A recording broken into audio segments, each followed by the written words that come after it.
Sometimes the person you underestimate the most is exactly the person who has the power to change your entire world. If this story of hidden identity and perfect karma gave you chills, smash that like button and let me know in the comments.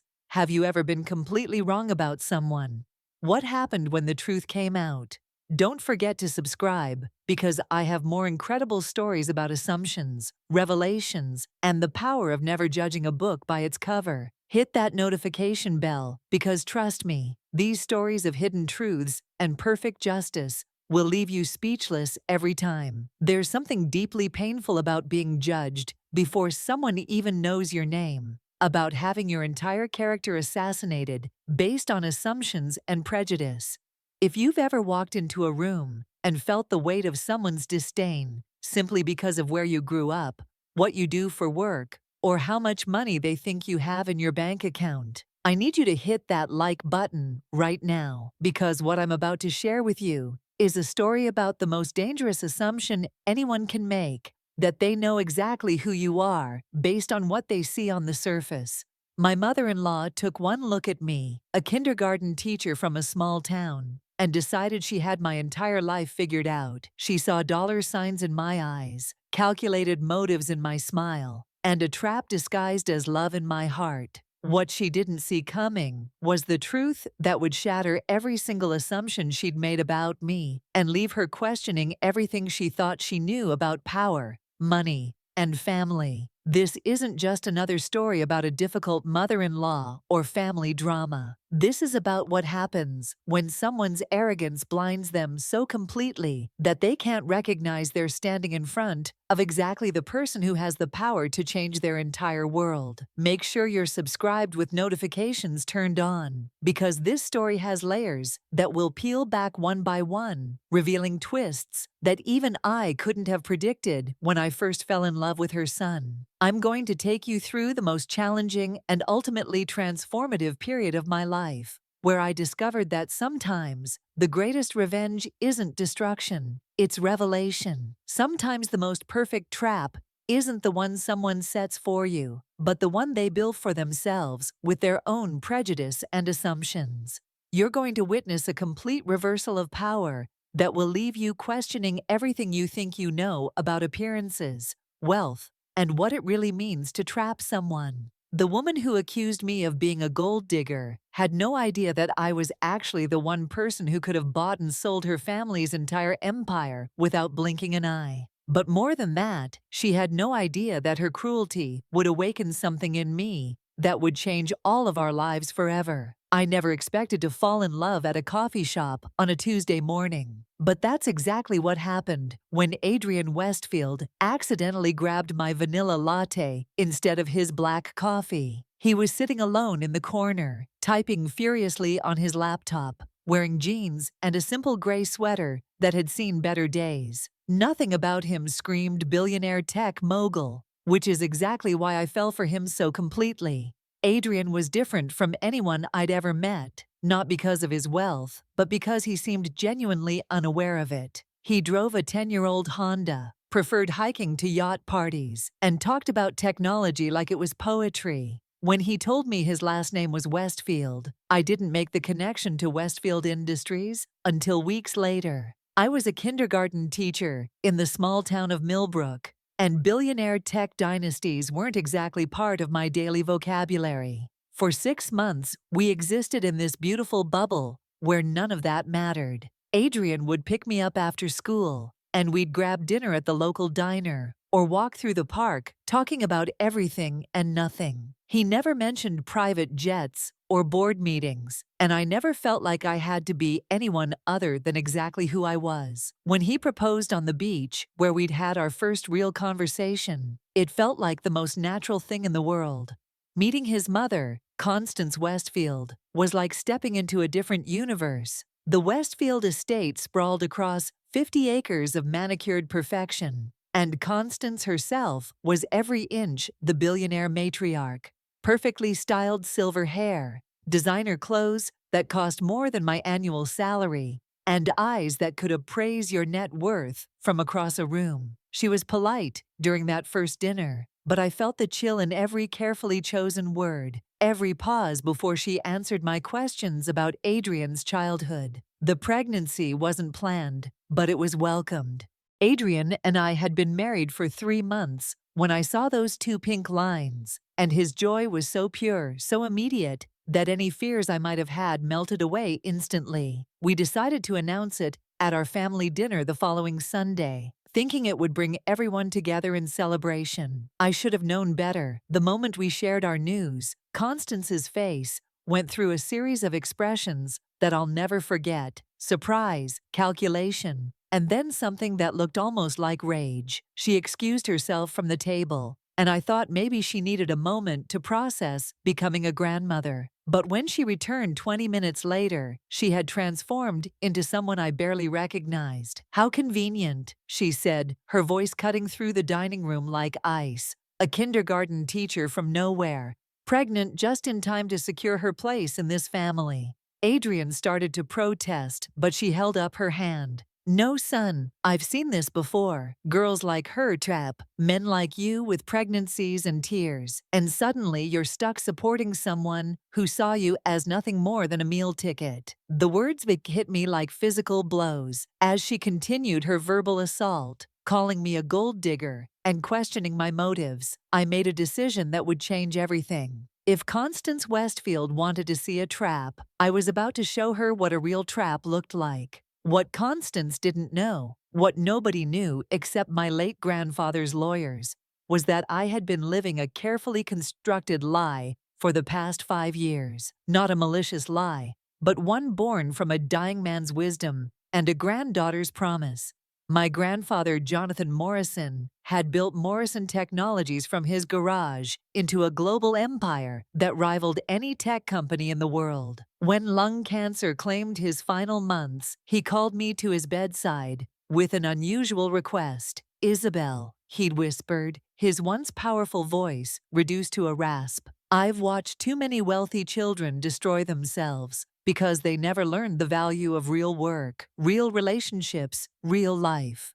Promise me you'll live as an ordinary person for 5 years before you claim your inheritance. Learn what it means to earn respect instead of inheriting it." So at 22, fresh out of college with a degree I'd earned under a scholarship I didn't need, I moved to Millbrook and became exactly what I'd always wanted to be: a teacher. I rented a small apartment, drove a used car, and discovered the incredible joy of molding young minds with nothing but creativity and dedication. For 5 years, I lived paycheck to paycheck by choice, and those were some of the happiest years of my life. The irony wasn't lost on me that Morrison Technologies was actually Westfield Industries' biggest competitor. While Adrian's family had built their fortune on social media platforms and consumer apps, my grandfather had focused on enterprise software and artificial intelligence. Our companies had been locked in friendly rivalry for decades, though Morrison Tech consistently held the larger market share and more innovative technology. After Constance's humiliation at dinner, I made a decision that would have made my grandfather proud. Instead of revealing my identity immediately, I chose to watch and wait. I wanted to see who Adrian really was when his family turned against his wife. I needed to know if our love could survive his mother's poison, or if he was just another wealthy man who would choose family approval over personal integrity. The months that followed were torture. Constance launched a systematic campaign to destroy my reputation and my marriage. She used her connections to have me investigated by private detectives, hoping to find some scandal in my past. She spread rumors at country club lunches about the gold-digging teacher who had trapped her son. She even went so far as to contact the school board, questioning my qualifications and suggesting I was using my position to social climb. But the cruelest blow came when she cornered me in the hospital parking lot after one of my prenatal appointments. "I know what you are," she hissed, pressing an envelope into my hands. "Name your price. How much will it take for you to disappear from our family forever?" Inside that envelope was a check for $5 million, more money than most people see in a lifetime, but barely a rounding error compared to what I was worth. As I stared at that check, feeling my baby kick inside me and watching Constance's satisfied smile. I realized something important. This wasn't about money anymore. This was about a woman so blinded by prejudice that she couldn't recognize she was standing in front of the one person who could buy and sell her entire world. That night, I called my grandfather's lawyers. It was time to claim my inheritance and show Constance Westfield what a real trap looked like. The boardroom at Morrison Technologies felt like coming home after years of exile. 27 floors above the city, floor-to-ceiling windows, offering a view that literally looked down on Westfield Industries' headquarters across the street. The board of directors, men and women who had been waiting 5 years for this moment, stood as I entered, wearing a tailored black suit that my grandfather had left hanging in the executive office, along with a note that simply read, "For when you're ready to change the world."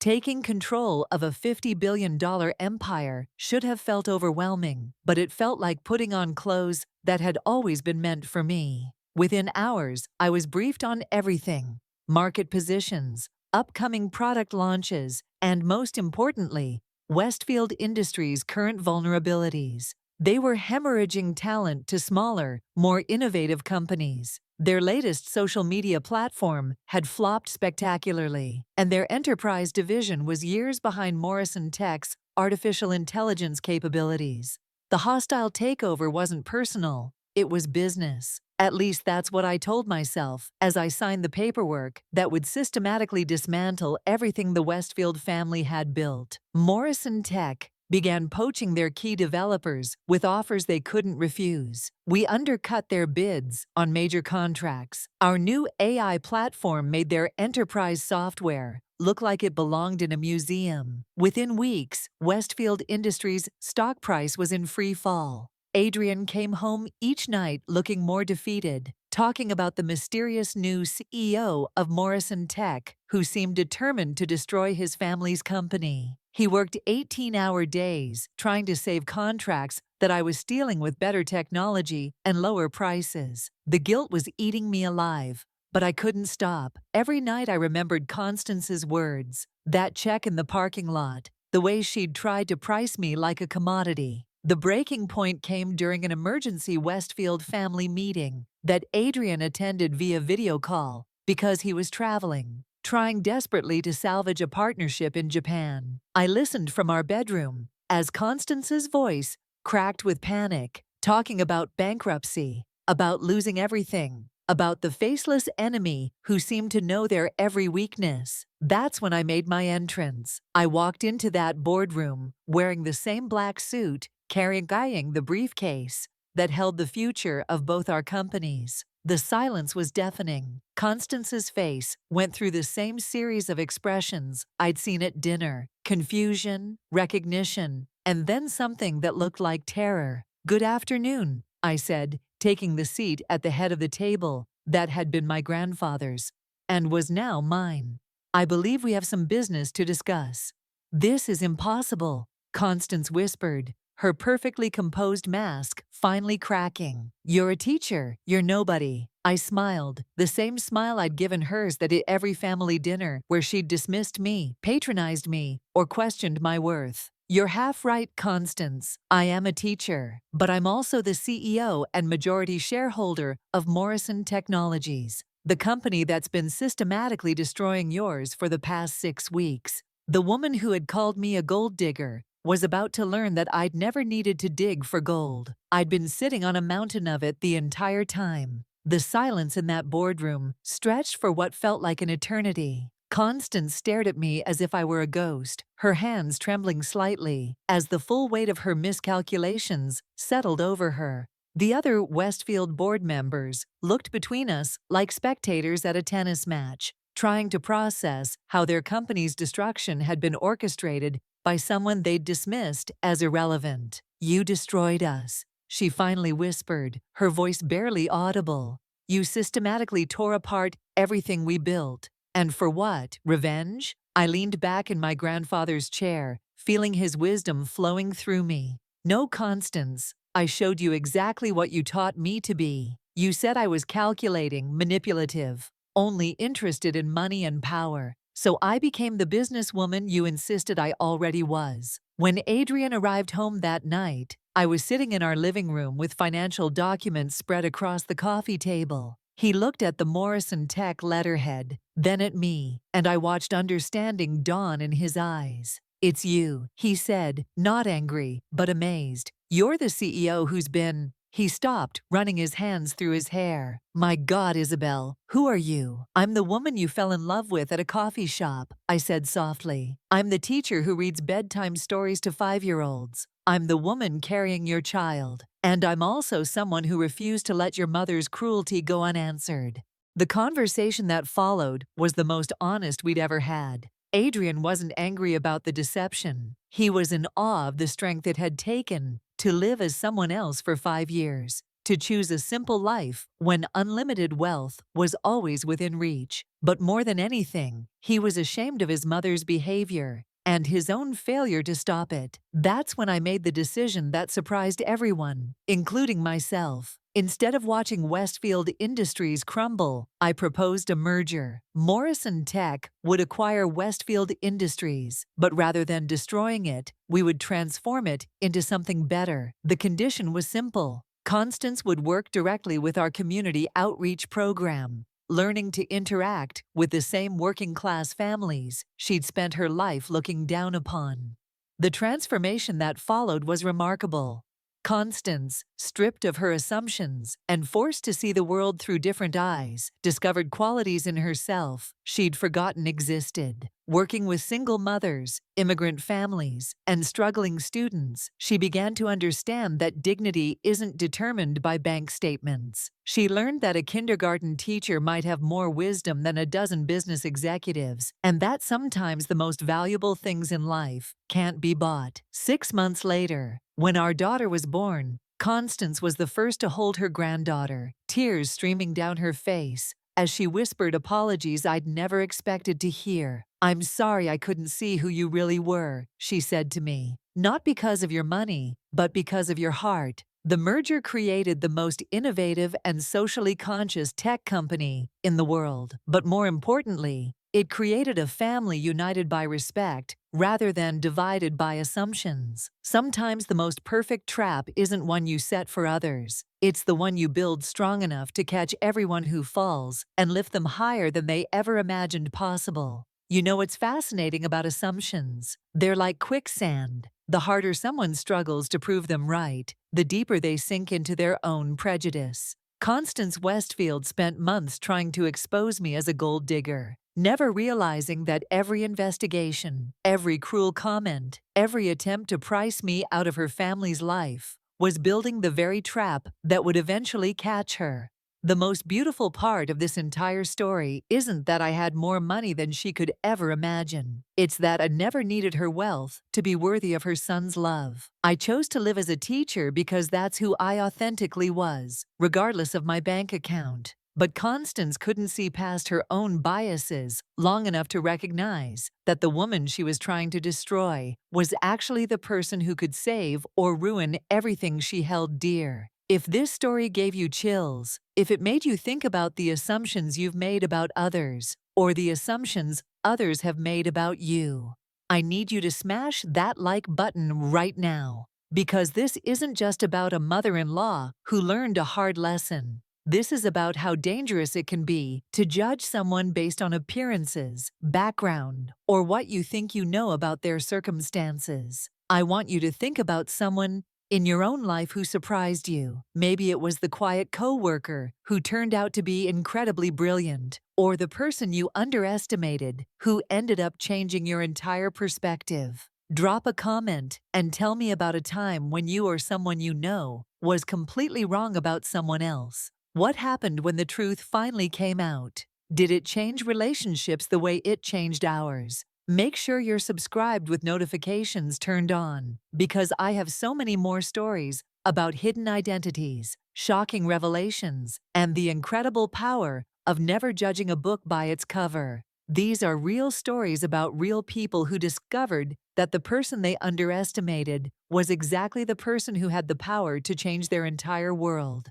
Today, Constance and I have a relationship I never could have imagined during those painful months when she was trying to buy me out of her family. She's become not just a grandmother to our daughter, but a mentor to countless families through our foundation's programs. She often tells people that meeting me was the best thing that ever happened to her, not because I had money, but because I forced her to confront the ugliness of her own prejudices and become a better person. The real trap was never the one she thought I was setting for Adrian. The real trap was the cage of assumptions she'd built around herself, one that kept her from seeing the incredible relationships and experiences that were right in front of her. Sometimes the most perfect revenge isn't destroying someone, it's helping them become the person they were always capable of being.